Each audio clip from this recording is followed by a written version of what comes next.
Ari, það hafðist ekki í þessum leik. Hvar finnst þér þessi leikur fara frá ykkur? Hvar? Já. Mér fannst það bara fara hérna í lokin. Við hérna tókum slæmar ákvarðanir og hérna, ég meina ég hef engar áhyggjur af því.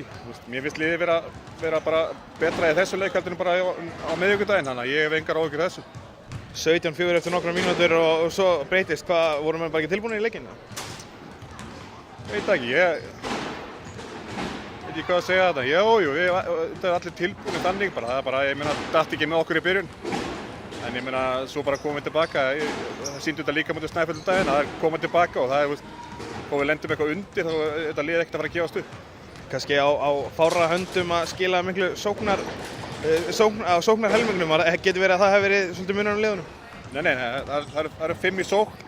Það kannski fá sér skora, en sóknarlega þá eru allir að gera eitthvað fyrir alla, sko. Þannig að það er ekki þannig að þetta bara, svona bara kerfin.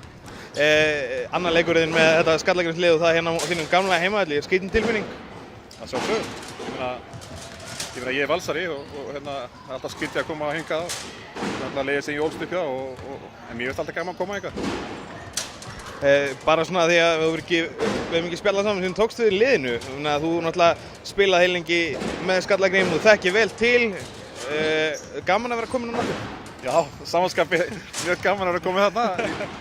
Þetta er náttúrulega það lið sem ég spilaði lengst með. Og hérna, þetta er svona mitt annað heimili og hérna, mjög gaman og ég er að hitta fólkið og bara mjög gaman og ég fíla þetta í botn. Segðu það ekki lengra.